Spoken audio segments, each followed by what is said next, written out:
Hello, everyone. This is Greg, your host of Goddamn Gamecube, and this is Season 4. Follow Goddamn Gamecube on social for updates on the show, and subscribe to us on YouTube for bonus video content. Thank you, and enjoy today's episode.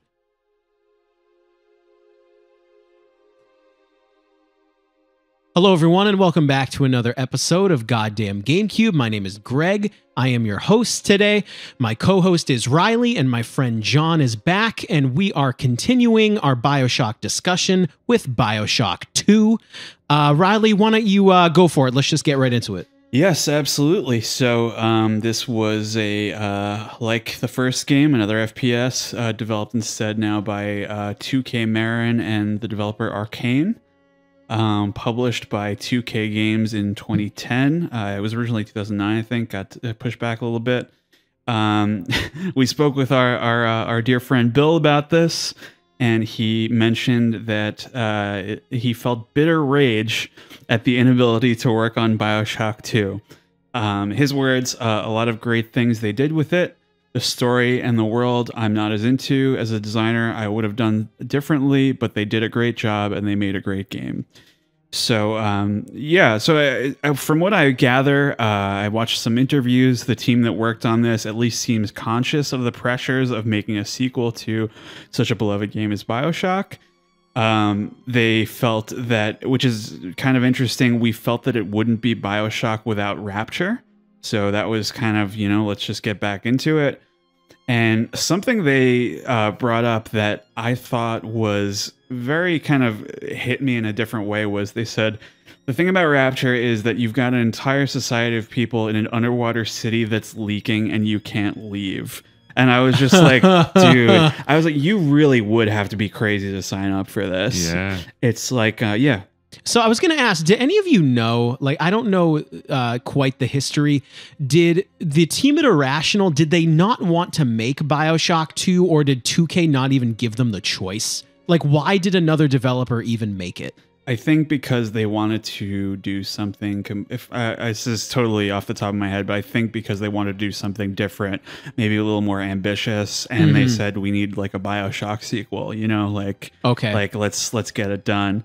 And so, yeah, I thought that was a pretty interesting way to frame it. What they did was the team actually played through the original game together and, thought about what did we, not get to, because there was some overlap in staff. What did we not get to do last time? And they just sort of discussed amongst themselves what they felt worked and what didn't. And, for better or worse, I think this is a exceptional idea when you're making a sequel to something or anything like that, kind of just have a group. Let's just go through the thing and let's talk about it. I thought that was a great process. So, setting is the same as last time. You're back in Rapture, set 8 years after the first game in 1968, in the long since destroyed remnants of Rapture, which is now controlled by a psychiatrist and ex-missionary called Sophia Lamb, and her philosophy is collectivist, which exists sort of in direct contrast with Andrew Ryan's objectivist perspective, wherein we're all part of a family, we all, part of one organism, we all sort of contribute. The first batch of little sisters is now grown up, whoever got left behind, I guess, and they have now become big sisters, who answer to Sophia directly. They are responsible for kidnapping young girls along the coast to become the next generation of little sisters, to continue sort of the atom harvesting process and keep things moving. I had a really odd kind of memory of this when the game came out, because as I suspected, the big sister was originally a singular character. My memory is a little unclear, but they were changed to plural big sisters because you occasionally in this game you have boss encounters with them, and this was to give you a bigger sense of victory after you defeat her. For me personally, I consider this to be a downgrade of an idea. I think the concept of a rival or hunter presence in a video game is often very valuable. We've talked about, Mr. X, of course, from Resident Evil. It makes your relationship with the character more impactful. And it would be sort of an interesting twist to have survival be a victory all its own to me, instead of just defeating, like the big daddies. The main character is now Subject Delta, who is the first successful Big Daddy to be paired with a little sister, who was originally Lamb's own daughter, Eleanor. Using a hypnotized plasmid, Lamb forces Delta to shoot himself at the beginning of the game, and he is revived via a nearby Vita chamber that has been rekeyed to his genetic code, so you can use them again in this game. I believe, correct me if I'm wrong, I think 10 years passed, right? Doesn't it start in 1958? It starts right before around the revolution, and then you wake up in a Vita chamber years and years later. It briefly starts before Bioshock 1, then goes 10 years later to where Bioshock 1 has already taken place. Correct. I think. Okay. So, right, yeah. And what's interesting is you don't really get a ton of closure with Tenenbaum at the end of Bioshock 1, and she comes back here and gets in touch with Subject Delta over the radio, and pretty much explains that if he wants to survive, he needs to preserve his bond and return to Sophia's daughter, Eleanor, because if they get, as it turns out, if they get too far apart, the Big Daddy will die. So that's how they kind of condition them, I guess, at this point. So right off the bat, I just wanted to, we talked at great length about the introduction to the first game. What did you feel at the beginning? Did this get you back into it at all? My opinion is, my brain goes towards no. Okay. Here's why. It could just be personally, I am a sucker for everyman characters. Right. So, whether you're talking about Jack from the first game, you're James Sunderland's of Silent Hill. So you're everyman sort of dude. When I saw that I'm going to be playing as a Big Daddy and I'm the shit, I'm like, doesn't really do it for me. I don't know, John, how you feel? I just feel like I tend to trend a little bit negative. Yeah, one thing I mentioned in the last podcast was every step of the way in Bioshock 1, every story beat was filled as creatively as possible. And I just don't feel the same way here. Right. The beginning to me feels really simple and really direct. I feel like it almost could have used one of those like plane crash sequences that made, the first one pop for people, Yeah.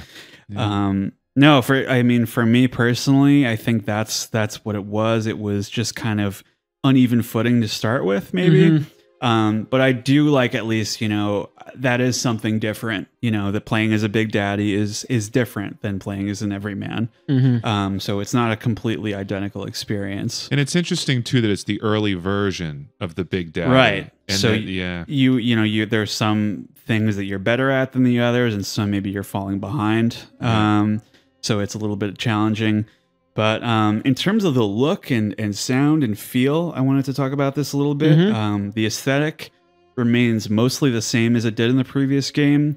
There is a little bit more sort of overgrowth after 8 years. Nature is kind of taking back. It's even the logo is a little kind of, you see some barnacles cropping up and stuff. But I did think that the new areas, the new enemies, and the concepts did look great, at least. There's sort of a pervasive butterfly motif going on in terms of you see them sometimes, and there's a lot of murals depicting them, sort of as a motif representing like rebirth, transformation, that kind of thing. What I did like a lot about this game was the brief moments of respite where you walk along the ocean floor. Yeah. Sort of a welcome change of pace, and what is kind of interesting to me. It's in hindsight, it always feels like whenever I get into a big city, it feels limiting if you can only be inside the buildings. Like, you want to be Spider-Man and swing around outside. So you're kind of, for once, exploring the outside of the city, the geometry around that, which I thought was great. And another great thing about it is that sort of the peaceful atmosphere of it contrasts the claustrophobic Rapture interiors, and it sort of reinforces about how aberrant or unnatural Rapture is, and by extension humanity at their worst. can be, you know, sort of drawing that contrast with nature. The character models are a lot better this time. They're fully rendered. You know, have normal sane characters you can converse with. There is a really excellent sound design, a more sort of blues-inspired soundtrack at times, sort of emphasizing this is a lot of sort of the underbelly of Rapture in this game. Some of the working poor. I would say that the new voice performances are fairly unmemorable, unremarkable, but it is nice to hear some of the old ones again. You get a lot new Andrew Ryan tapes and Atlas tapes and Tenenbaum and all your favorites. I did appreciate that about it. In terms of mechanics and features, I think this is going to be the bulk of our discussion here. It's definitely, I think, where most of the emphasis was put. Focus was placed specifically on improving the shooting segments and adding a little bit more sophistication to the AI in terms of seeking cover, throwing grenades at you. There is now a dedicated melee button, which is very welcome. And the ability to wield weapons and plasmids simultaneously is, I think, totally changes the game. I think it feels like, oh, this is what it's like dual wielding in Halo. It's like, oh, this was always, you know, the future, I guess. There is a overhauled weapon palette for the new protagonist. You have the classic Big Daddy drill, which is a lot of fun to use. You can do the charge and like whack people with it. You can you have the rivet gun, which sounds great. Very cool sound design on that. The spear gun as sort of a you know, even more deadly crossbow.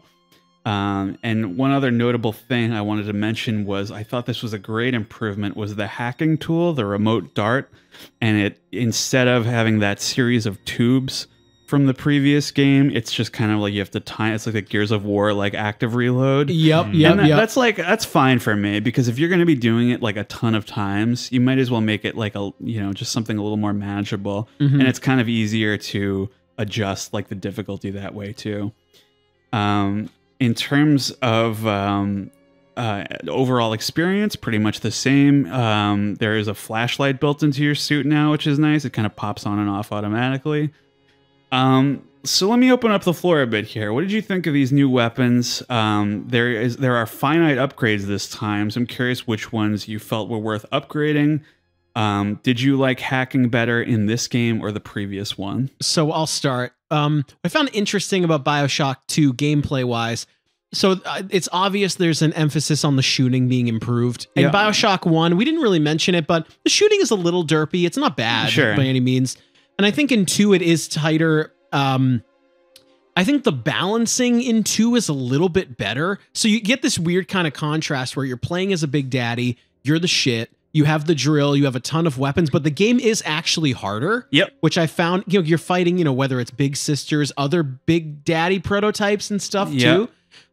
So I actually think it's tough to say where like, did you welcome that you kind of are playing as a character who is kind of armed to the teeth, or did you prefer to play as Jack where you're kind of vulnerable? Hard to say. I don't really know. I think in terms of in how it immerses you in the world, Jack is better, but in a sheer like moment to moment, I feel like Big Daddy 2.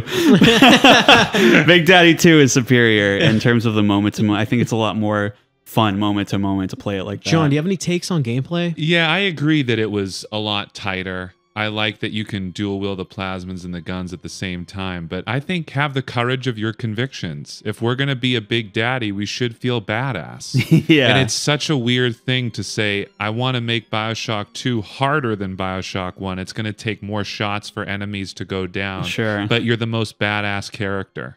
It's a little odd. One of those glass I found that weird. Situations. Yeah, or at least give me a period of time where I'm mowing through people. Yeah, I think occasionally you got that, but I did feel like these guys shouldn't be posing any threat at all. You know, like you're awesome. But yeah, I did like also how they overhauled the plasmids in this game. Each plasmid has been expanded to include new functionality for each upgrade tier. It's something that I felt, you mentioned it's the balancing. I felt this could be very easily unbalanced, but I never felt like too challenged or not challenged enough. It was like a pretty consistent curve throughout the game. You are sort of, when you do this, you're rewarded for experimenting and creativity, which is, I think, pretty fundamental to the Bioshock experience. Your elemental plasmids, I'm getting back into the phasmids here, like electricity, fire, and ice, they have charge ups at +2, and they have like streams, like beams at +3. The cyclone trap can be combined with pretty much anything. At +3, they can be changed to being placed on walls and ceilings. Your decoy one now will reflect damage at +2 and give health back to you when attacked at +3. If Insect Swarm kills an enemy at +3, it will spawn a new swarm out of their body. So that's kind of, a little bit of upgrade on that one we felt was underutilized last time. Telekinesis at +3 will allow you to throw small enemies around. So everything is kind of giving you a little bit more visceral incentive to, upgrade and think about these things instead of just moving the numbers around, I do remember watching the flamethrower shoot out of my hand in Bioshock 2, and I thought that was pretty darn Pretty cool. That was fun. And I also think that dual wielding also makes plasmids more viable because you don't have to put your weapon away to pull out magic. Right. It felt a little weird in the first game. Well, zap 'em and whack 'em is no longer it's a very smooth motion. It's now a simultaneous feature. Right. Yeah. And lastly, the scout is a new power that allows you to turn into like an invisible like ghost, like kind of like a drone mode, I guess. And the ghost can hack things and use plasmids, that kind of stuff. Pretty cool. So in terms of this, like, do you have any memories of what your sort of preferences were when it comes to weapons and plasmids and what you played around with in this game? I remember doing a lot of shocking and drilling. Yes, that's for sure. what I remember. I also I just thought it was so, they could have spurred you to do this on purpose. I think in one of the introductory cinematics, your character is literally drilling someone. So I said, I want to fucking do that. Oh yeah. It always feels great. Yeah. Because you obviously never used it in the previous game, and I thought they nailed the feel of it. Oh yeah, that's what it would feel like to lace through somebody. Some of the new enemies I wanted to mention, there are the brute splicers now. They're like just big, like Left 4 Dead kind of guys. We mentioned the big daddies. There was actually one that didn't make the cut in the first game that's introduced in this one, called the Rumbler in this one. And it like shoots, I guess, grenades at you. It's kind of like a support role. And you fight other Alpha Series Big Daddies, which are kind of you. Like, do you know what was cool, actually? They let you do the drill charge, like the daddies can do to you in the first game. You can do the charge. Yeah. Yep. They nailed that. And there is kind of a little bit of a cooldown on it, so you can't abuse it. Yep. And as we mentioned, the Big Sister is those can lead to some pretty tense encounters where you have to sort of plan, like your traps and whatnot and prepare for that. There is now an option to adopt a little sister and help her gather Adam either before harvesting or rescuing her this time, which, I mean, it kind of more or less replicates, I mentioned the Proving Grounds where you have to protect her in the previous game. It is kind of attacking the moral quandary of the little sisters from a different angle, and it's like, so, considering you're a big daddy to begin with, it feels a little bit more like a personal betrayal. But I did feel like it was still kind of tough for me. Like I have really very few reasons to harvest a little sister in this game. I think they tried to make it more difficult in order to save them. You had to protect them for longer, and so they were challenging the player. If you just harvest them, you'll get the atom quickly. Right. Yeah, and you can get essentially get more out of it because they can harvest it from the dead splicers' bodies if you protect them. Something that kind of bugged me was that you are no longer able to fast travel back to previously visited levels. It is a pretty short game to begin with, and that makes it feel even shorter because I think Bioshock games in general are pretty rewarding to explore. So let's say you're like, you're following your compass or whatever under the impression that you can go back later and explore, and you can't. That's kind of a bummer. At the time this came out, I think I was just very burnt out on how many of my favorite games were also introducing multiplayer. Yeah. Sort of as a means of cultivating a wider audience.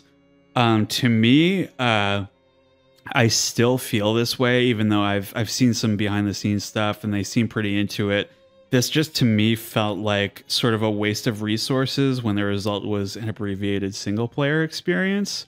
I very clearly noticed how, I had already been burned by Halo 3 being so much shorter a couple years ago. And I'm like, no, not this one too. Like, yeah. This game has got to be one of the most tacked on multiplayers I've ever seen. Yes. Like, and listen, this game is probably, it's better than I thought it could have been as a whole. Yeah. But we're in the era, this is 2010, right? Yeah. We're in the era of games where now, I've talked about this theory on the show, and it hasn't come up in a while. Yep. Where Call of Duty 4 ruined video games. It had the exact same structure. Well, what I mean is now every game has to have multiplayer because Call of Duty is the biggest game in the world. Yeah. But Bioshock 2 multiplayer didn't draw more players in. I played it for 10 minutes and put it down. Yep. Like, I don't know. It's one of the it's that tough era of games, your 2010, 2012, where everything quote unquote had to have multiplayer, and I think this was a casualty. I think so. I just wanted to kind of just sum it up in terms of what I meant by the comparison. Like, it has like a prestige kind of mode, like you level up your character and stuff. I did like that there is sort of a framework where it's set during the Rapture Civil War, and you have your character has their own little apartment and stuff. And it does seem like a good amount of effort was put into it. I just think it was like misplaced. Yeah, me too. There are some fun characters I forgot about. Like one of the splicers is a housewife who thinks, because you can play as a Big Daddy in this mode too. There's one of the characters is a housewife who, when the Big Daddy appears, she'll think it's the escaped family dog. I'm like, man, these people are more shot than I thought. Yeah. Like, that's a pretty big confusion. There is somewhat of a creative sense of game mode ideas, like capturing the little sister, and like a Juggernaut mode where you get like the Big Daddy armor and you can like mess other people up. But yeah, like you said, I played it for like 10 minutes and just never went back to it. I just don't think it was worthwhile. I don't think so either. So with that said, I'd like to get into the story of this one. Yeah, sure. I don't know if you know this, but like we were saying with the intro, the first level that they had planned was cut out altogether at some point, and replaced by the opening cutscene. It would have featured the Kashmir restaurant, the Welcome to Rapture level from the first game, but before the collapse. So it was all like pristine and beautiful looking. And I thought that would have been pretty cool as an effective intro, like a little flashback. A lot of these levels came about from brainstorming new types of locations that would be fun to explore and fight in. The first kind of one you're exploring is the Adonis luxury resort. Sort of an intriguing first locale because it's the source of Rapture's Vita chambers. That's where they made them. And I thought that was fascinating because I was like, this doesn't make sense. You have to be related to Andrew Ryan to use these. And this is like the factory. So it's like, oh, so they were tuning them here, you know, like that makes a little bit more sense than I was expecting. I liked a lot the Atlantic Express, the train. Trains are awesome to begin with, and then you put them underwater. Like, come on, pretty cool. And it's sort of cool that the game progresses along like the railway line of point to point. Great design. There is sort of a weird handoff here, though, because like I said, Tenenbaum starts out helping you in the beginning of the game. And at this point, she takes off and you never see her again. And I was like, wait, like, so she, I don't know, like what the motive was behind that. But for me, it was like, so she leaves you with this guy, Augustus Sinclair. I think he met you. You mentioned that the original accent for Atlas was a Southern accent, and this guy has one, so you're kind of repurposing that concept. I think you see like Sinclair stores in the first game, so that's something. And ironically, they scrapped the Southern accent in the first one because audiences thought untrustworthy. Right. And this guy with his Southern accent actually is trustworthy. Yeah. So they were messing around a little bit of irony there. Yeah. They play along with that a little bit, but For me, I was trying to put into words like what this reminded me of, and it reminded me of like when your friend gets you a job and they're with you for the first 45 minutes or whatever, and they say, look, I gotta go do something, but I'm gonna circle back with you at lunch, and they never do. Right. Like, oh my God, I'm so sorry. It's all piled up. But yeah, I thought that was kind of an odd thing there. Well, she never returns. She never returns, so to speak. So Sinclair is he's sort of a likable con man character, and he previously worked for Andrew Ryan to undermine and arrest Sophia Lamb. So over the course of the game, it becomes clear that he himself plans to take control of Rapture from Lamb, cannibalize its technology, and sell it to the surface world, which is like something, it's a little different for motivation from what we've seen. Early on, you get to Ryan Amusements, which I like this level a lot. It's a theme park schemed up by Lamb and Sander Cohen, the art guy, to sort of dissuade young children from dreams of leaving Rapture. It's sort of meant as like a cautionary tale, like this is what awaits you if you reach the surface world. It's all hellish, and it winds up essentially becoming like a Andrew Ryan like propaganda center. Like it's all these like shrines of him and everything. I thought it was pretty creative. You get a couple more audio logs out of it. And this kind of sets the stage for why he and Lamb had like a falling out to begin with, as she realized this guy is like so vain, like it's clearly like his motivations are messed up. One of the other areas was the Pauper's Drop. Do you remember this at all? Yeah. It's originally it's like a maintenance switchyard for the train.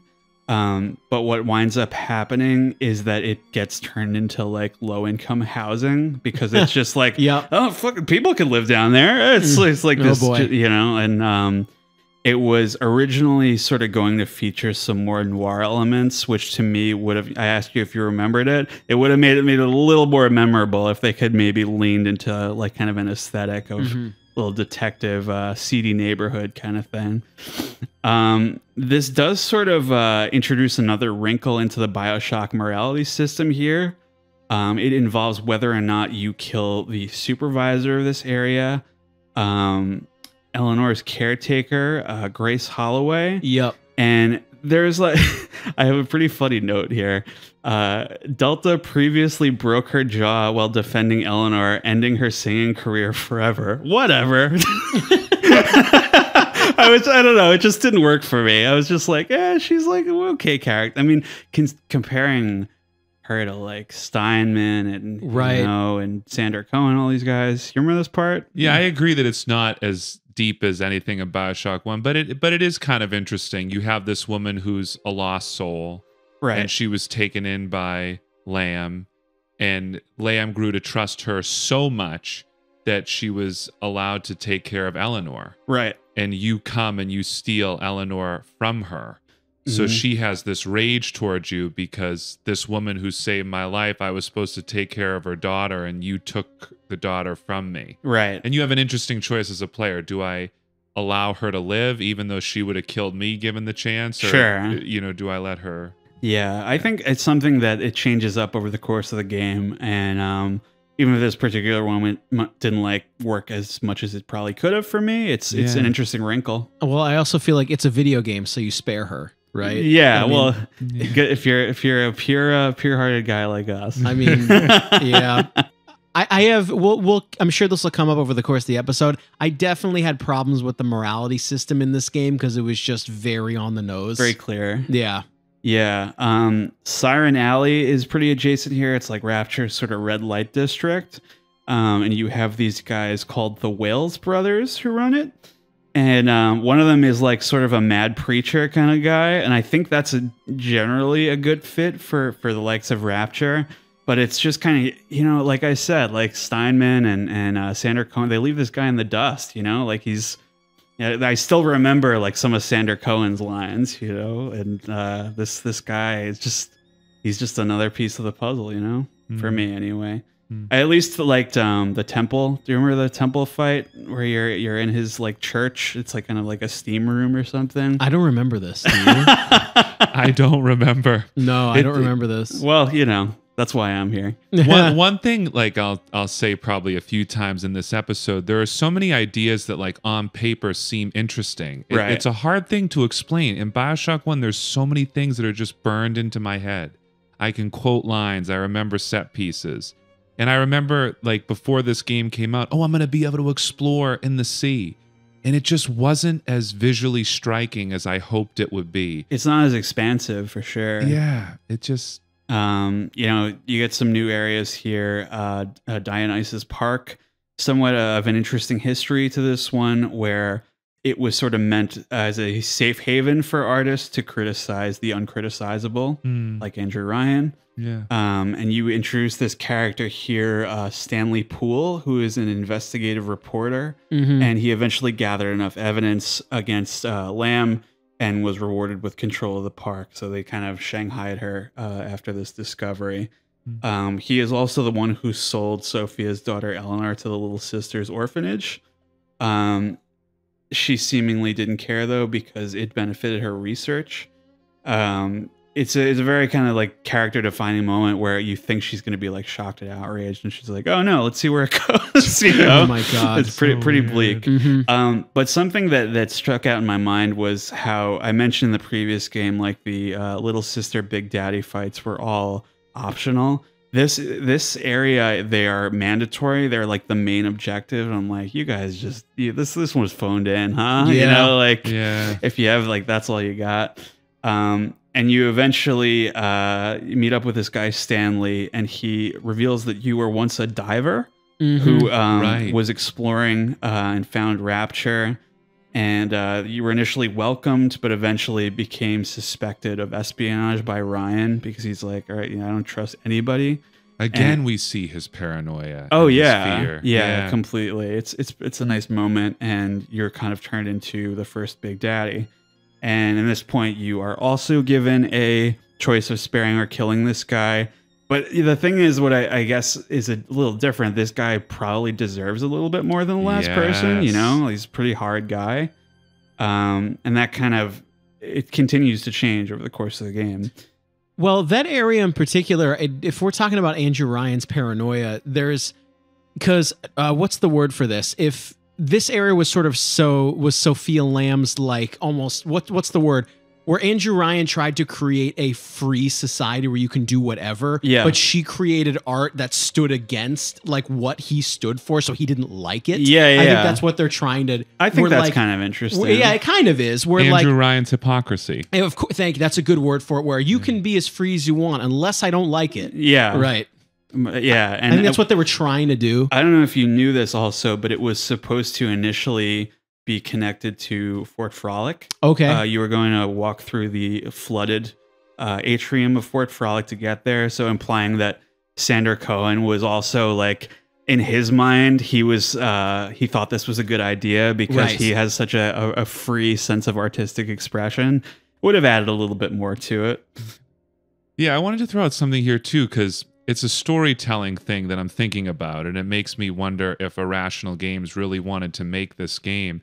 You find audio diaries of Sophia Lamb having public debates with Andrew Ryan. Right. And if something that significant was going on in the city, I feel like I would have heard about it in the first game. Exactly. Yeah. I was going to bring this up later, actually, but I'm glad you brought it up now, because for me, this whole Lamb thing felt like, pardon my French, but an ass pull. Yeah. Like very much like, wait, who is this person? And I was thinking about how successful it is during some of my favorite sequels are ones that I don't have any examples to bring to mind where they take like a name that was mentioned in the first one and do more with it. You know, like, oh, such and such is first Spider-Man movie. They say, what's going on with this story? Oh, Eddie Brock's on it. And then he's Venom in the third movie. You know, like something like that. So, and we mentioned even something minor, Sinclair is mentioned in the first game, and now he's a big part of this one. So yeah, I totally agree with you. It's like who is this? And there is a poster in the first game of like Rapture's best and brightest, and she's in it. She's in the picture. Oh, really? Yep. But if they were having debates that were literally swaying people in the city, Right. I think we would have heard about it. Yeah, completely. I guess in terms of maybe the areas that you were exploring in the first game were more controlled by Ryan, and he was erasing the history, maybe. Could like be. that's an answer. And these are kind of more impoverished people that she was affecting, and her speeches gained traction with them. I guess that's a charitable reading of it, but Yeah, possible. getting towards the end here, believe it or not, Fontaine Futuristics is a good level. I don't know if you remember this at all. Very well realized and fleshed out, kind of giving us a better look at plasmid manufacturing, like the consumer side of things, and the extent of the toll it takes on its test subjects through, I don't know if you remember this character, Gilbert Alexander. You remember No. that? Okay, so he presents himself to you as Alex the Great, and essentially excessive atom modification has given him a heavily mutated figure, and he's basically in this big sort of fish tank. Oh no, And yeah, he's I know very kind of exactly. Yeah, I know exactly. fuzzy who you're look. talking He about. sounds very, when he contacts you, Mhm. his little photo in the radio is just his eye. Yep. And he's prone to these kind of manic episodes. And I was looking up, people have like no clipped through it, and you can see his actual form, and it's horrifying. Oh wow. Okay. It's pretty creepy. But yeah, he's like a total, like, he's a complete like mutant. This is sort of also he's very like I mentioned, very unstable. This is the third moral choice guy. Yes, Yeah, he has a okay. very Yeah. he's a multiple personality kind of thing going on. And what it was interesting to me was that this was the result of her experimenting with Jack's mind control plasmid from the first game, in a sort of an effort to erode the self and make everyone kind of congeal into one personality. I was going to say, like, this was Sophia Lamb's great hope. This Right. person who let go of ego. Exactly. Correct. And this is kind of where it gets into supervillain territory for me a little bit, but her ultimate plan is revealed through Adam to transfer the intellect of all of Rapture's greatest minds into her daughter, using her as pretty much a pawn to instigate her will on the rest of the world.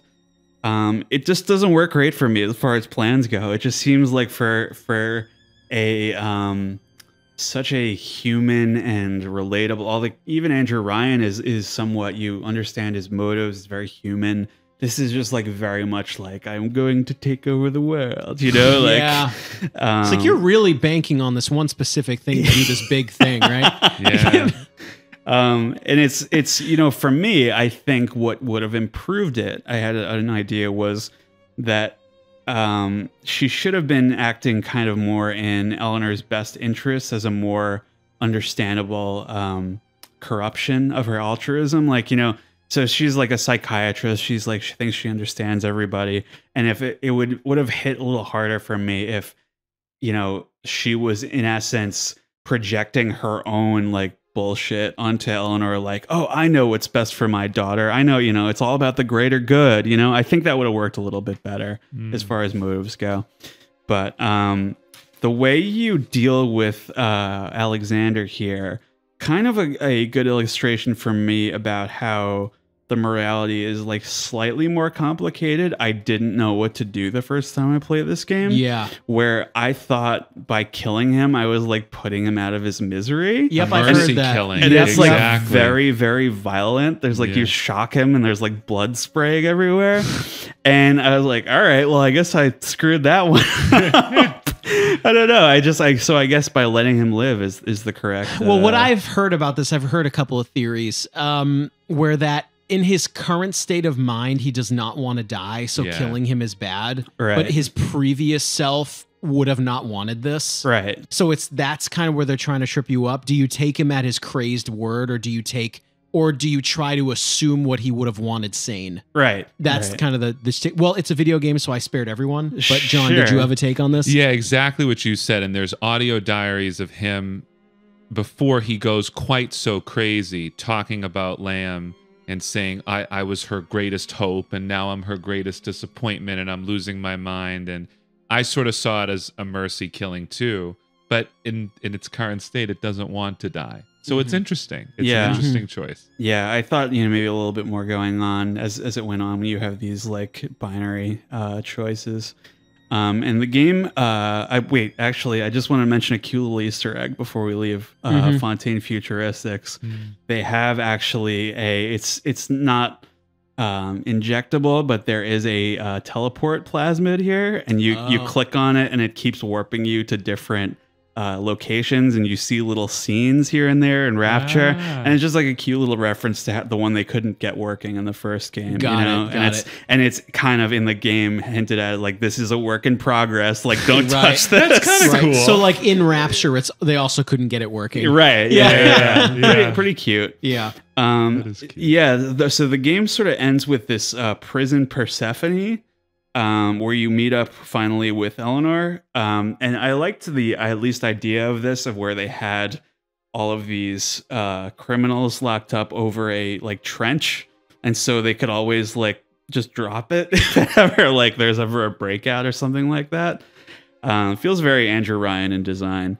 But there's a really kind of dark scene where Sophia ends up stopping Eleanor's heart briefly by smothering her with a pillow. Yeah.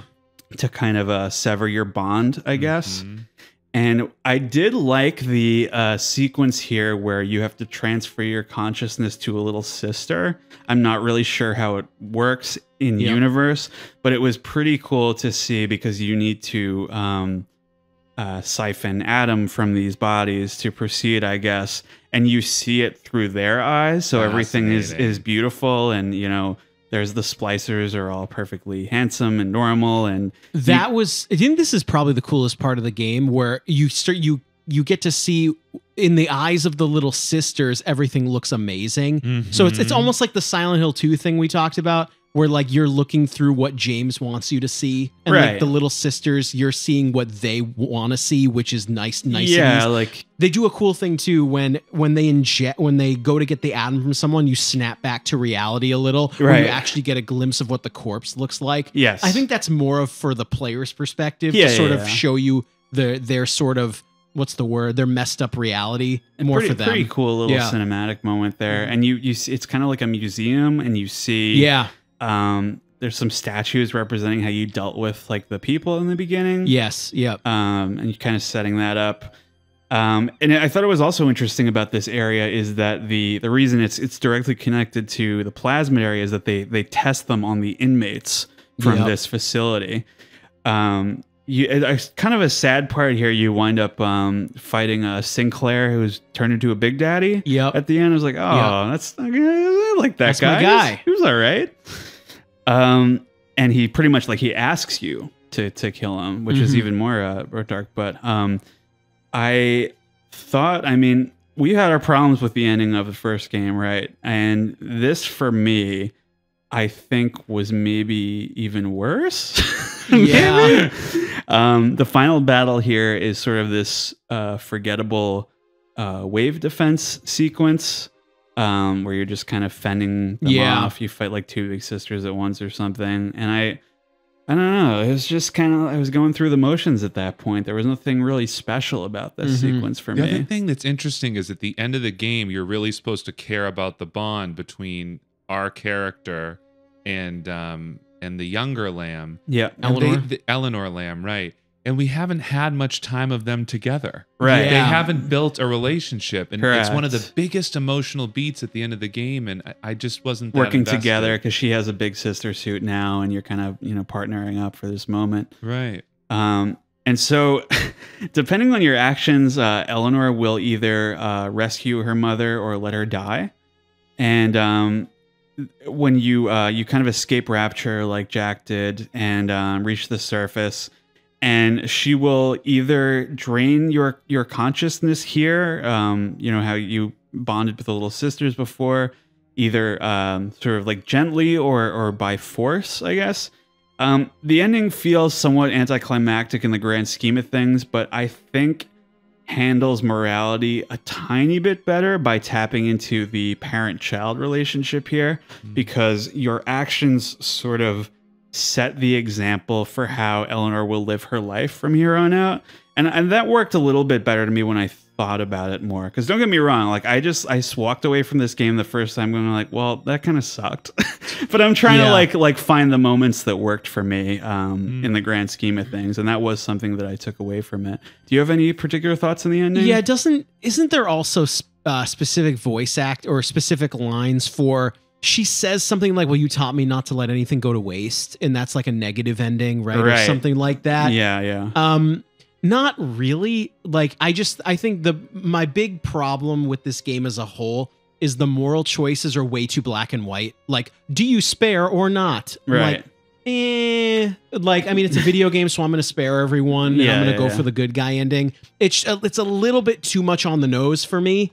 And of course, if you there is a breakdown of you needing to save at least one person or something. I don't know what the breakdown is, but like, I don't know. It's a little bit too binary for me, as you said, and it doesn't. And what happens at the end of the game, whether she kind of forces injects the same you impact either way. Not, yeah. I don't know. John, do you have an opinion besides? Yeah, is kind of where I yeah. I kind of said what I had to say. I really thought it would have been so much more effective if there was more of a bond between Eleanor and this big daddy. Yeah. I do disagree a little bit. I think some of the decisions you make are a little more gray. You know, are there mercy killings that you make at times? Or the guy who like maybe deserved to die. Oh, sorry. I really meant gameplay wise. I wish it wasn't just A and B. Right. I wish there was more nuance to what you could do rather than hard yes, hard no. Yeah. Instead of prompting you. Yeah. Yeah. And there's different like degrees to this ending. There's like good, there's kind of like in the middle. So they're trying. Yeah. It just wasn't. It's not like A and B. Yeah. So I was curious if you minded if I spoiled the DLC here for Sure. Sure. You know, because I don't think either of you have played this one. Minerva's Den, no. Yeah. Nope. So this happens. I've played it a couple years ago. It happens at the same time as the events of the main game, and I found this like it's much shorter. Obviously, it's a DLC, but I found it much more effective in its storytelling than the actual game.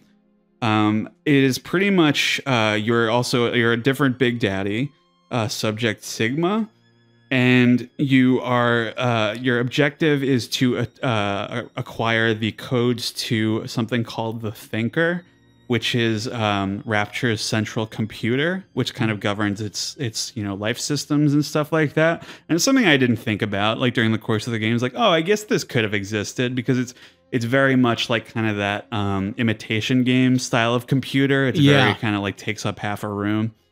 And this is actually that like where you finally get payoff with Tenenbaum. She comes back for this and it totally like resolves her character arc and everything.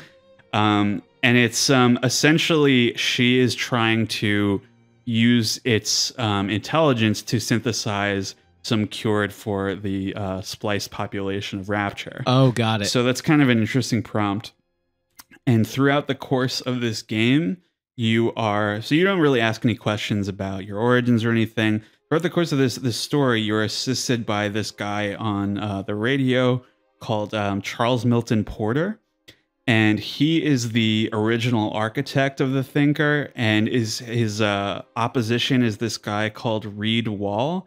And he is basically very similar to the people from the first game. He's a very spliced up like mathematician. And so he's like a genius, but he's clearly like losing his mind. And I thought that was like, okay, this is a little bit closer to what I think of like crazy concept for a splicer. And he's kind of your main antagonist. And essentially as you progress, you realize he is trying to control the Thinker for himself to be able to predict the future.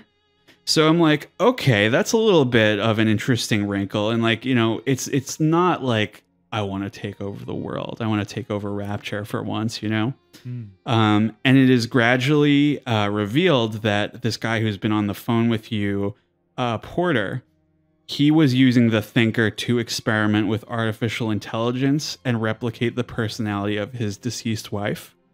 So you get sort of this kind of human angle to it, and after you defeat this math splicer guy, it is revealed that you are in fact Charles Milton Porter the whole time. And the voice that you've been hearing is actually the thinker talking to you, synthesizing your own voice to kind of like communicate with you. Why wasn't this the main game? Right? Just like, I don't know. It worked for me a lot better. And at the end, Tenenbaum cures you of your Big Daddy condition. She gives you your former body back, and it ends with the two of them at his wife's grave. And I'm like, why wasn't this the nice main little game? Story? Why wasn't this the real thing? So I assumed, because I had obviously no interest at the time, because I like, Bioshock 2, I didn't like that. I had, and then I played it because it was part of that remaster we were talking about, and I liked it a lot. So I think we're going to get into final thoughts here on the overall experience. Sure. I was pretty let down by this game at the time, and I think it is vastly inferior to the first game. Definitely not without its merits. It's just lacking that sense of newness and mystery the first game had. The shorter length, the weaker characters, and the lack of a major twist like we had in that DLC, for instance, that didn't help it either. If I was trying to sell it to somebody, I would tell them to consider it like a pretty long DLC itself to Bioshock 1. Yeah. It has that kind of feel. There are some strengths and unique ideas in this game where I could see somebody, there's people who are like everything is like people who think Dark Souls 2 is the best one. Oh my God. So I guess I can see like some person like gravitating towards a particular element of this game, even though for me, I think the first one is way, way, way better. I think in terms of a beginning, middle, and end, the Minerva's Den content is my favorite little self-contained story in this series. So if either of you ever wind up revisiting, this series in general, even if you skip Bioshock 2, I recommend Minerva's Den for sure. So John, why don't you take it next, and like always, I'll send us off. Sounds like a plan to me. This kind of summarizes how I feel about this game. I don't know if you remember, Greg, in high school, I walked into GameStop one day and I saw that Bioshock 2 cost less money than Bioshock 1. And I called you and I was like, that's about right. Yeah. That's what it should be. Yeah. And maybe the first one just had such an impact on me. I was unnecessarily harsh on the second one. But I just didn't see the same level of inventiveness. I wasn't as excited. I wasn't as pulled into the world. I appreciated that the shooting was made tighter, but I just really don't think Irrational Games, Ken Levine would have made this decision. Yeah. I just don't think that. Or to include a multiplayer suite to begin with. Yeah. So for my final thought here, I was trying to make some sort of phrase. I don't know if I'll say it the right way, but I'm going to sort of take what you said and I'm going to build on that. I think even though it is a video game, gameplay does not make a game whole by itself. Right. Especially in a game like Bioshock, where a lot of it is artistry and aesthetic, right? So I think with Bioshock 2, I don't know what the right word for this is. I don't care that much that it plays better. Sure. Like, I wasn't really playing Bioshock for the moment-to-moment gunplay anyway. Right. Not really. So I think I was automatically checked out because I don't like playing as characters who are the shit. Like, I'm a big daddy and I'm awesome. I don't really like that inherently.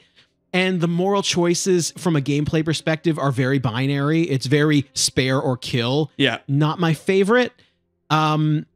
I barely remember any characters from this game. I only remember that I had to say yes or no to 3 of them. And all I remember about Bioshock 2, besides tacked on, like, wow, you really like that one, huh? Mrs. Yes and Mr. No, my favorite characters. Yeah, so all I remember is there was a side quest involving like a little kid and a rose or something. And like he was trying to like deliver a rose to his crush, but he died or something before he could get there. That's all you really get out of this game. So I'll make my summary. Is this brief. like an audio log or something? There's literally a physical rose you can find. Oh, it's interesting. Is it a rose or it's a teddy bear? It's something like that. The thing about Bioshock 2, I will say this, it is way better than I thought a sequel to Bioshock would be. True. Because this game was not made by the original developers, mostly. Right. And whether they made that choice or the publisher forced a different developer to make this, it could have been way worse. Yeah. But they took the setting. The setting is quote unquote correct. Yeah. It's one of these games where I think they tried. Yeah, Like, yeah. They definitely, this isn't, like we say on the show, I never accuse developers of being lazy. Yeah. I think they tried. I don't like tactile multiplayer, but I think the gameplay is fine. Why don't we say grades and then we'll send it off? So Riley, go ahead. Actually, why don't you start? You want me to start? Yeah. Nah, C plus. Sure. Riley.